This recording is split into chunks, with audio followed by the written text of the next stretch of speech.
Kembali di Net 17 dan kali ini informasi datang dari Jawa Barat. Sebuah sekolah di Bandung menjadikan lingkungan dan alam sebagai materi ajarnya. Di sekolah ini juga siswa diajarkan berzakat dan mendaur ulang sampah.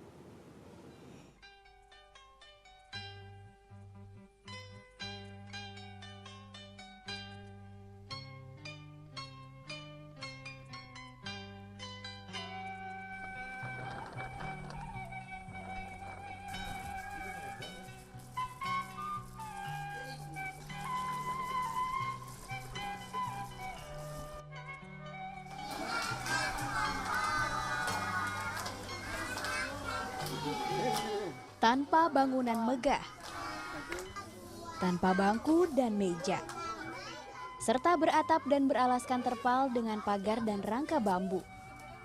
Kita bikin telur yang besar. Sekolah ini memang bukan seperti sekolah pada umumnya. Namun siswa di sekolah ini masih tetap bisa belajar dan bermain dengan gembira. Terus apa lagi ya? Sekolah Hijau. Inilah nama sekolah yang telah berdiri sejak 6 bulan lalu.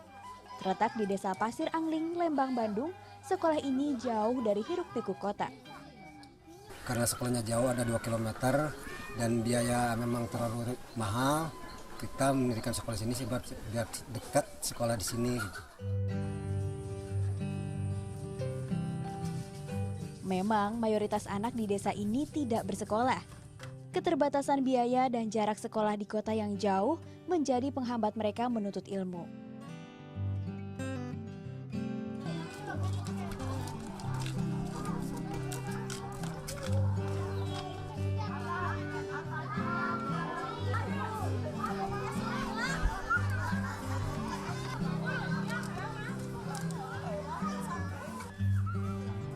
Keberadaan sekolah hijau inilah yang menjadi tumpuan harapan akan pendidikan bagi Zahra dan kawan-kawannya. Taruh di lemari. Adalah Prapti Wahyuningsih atau biasa disapa Mbak Ning, pencetus ide sekolah hijau. Meski hanya lulusan sekolah dasar, namun ia memiliki cita-cita mulia memberantas kebodohan.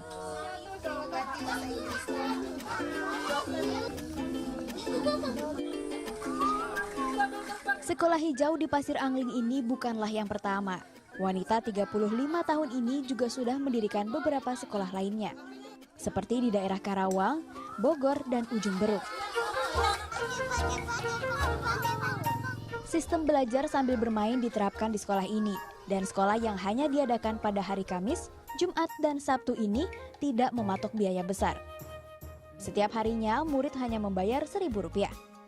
Kalau ini tanggal naon? Tanggal 8. Kalau iya kembang naon? Kembang apa? Bagi saya sekolah itu adalah sesuatu hal yang sederhana, murah, efisien, tapi luar biasa. Jadi bagi saya sekolah itu sederhana. Dan sekolah itu berbagi. Karena sekolah itu bermain, dan bermain itu ya sekolah. Bermain itu belajar, belajar itu adalah sekolah.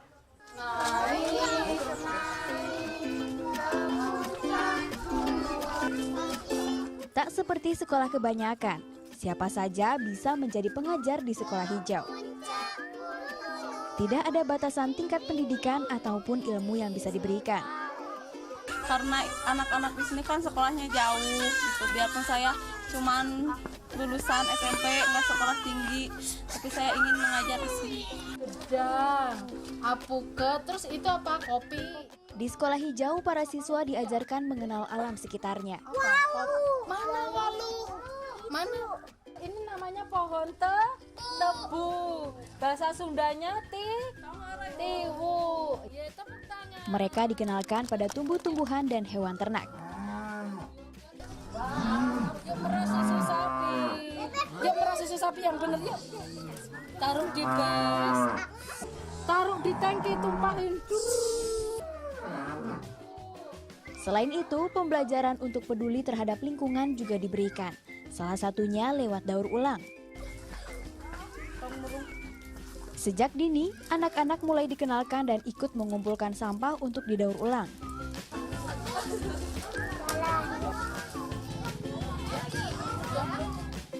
Tak hanya daur ulang sampah, Sekolah Hijau juga memberlakukan zakat sampah.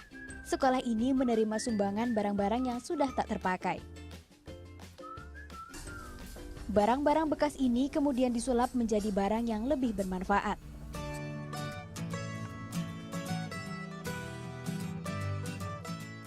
Tas dan tikar ini adalah hasil olahan daur ulang sumbangan sampah. Lewat hasil penjualan produk daur ulang inilah sebagian biaya operasional Sekolah Hijau bisa ditutupi. Berbagi itu tidak harus uang, tidak harus bahan makanan, dan tidak harus pakaian pantas pakai.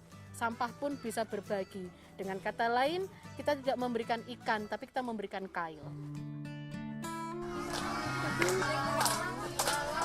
Perjalanan Sekolah Hijau tak lepas dari kendala.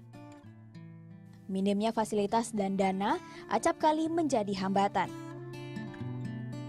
Namun, harapan meraih masa depan yang lebih baik bagi anak-anak Pasir Angling selalu menjadi pemacu semangat.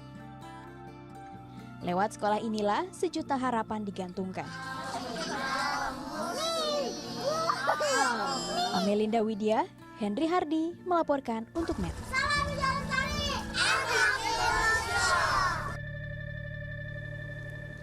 Ya, Zizi, kalau melihat tadi Ibu Prapti, ini sangat harus kita acungkan jempol ya. Bahkan Betul, penghormatan kepada dia karena inisiatifnya dan kegigihannya untuk mencerdaskan kehidupan bangsa tanpa harus melihat dari segi materi. Betul, nah itu di Bandung karena lingkungannya sangat hijau. Kalau di Jakarta apakah lingkungannya mendukung?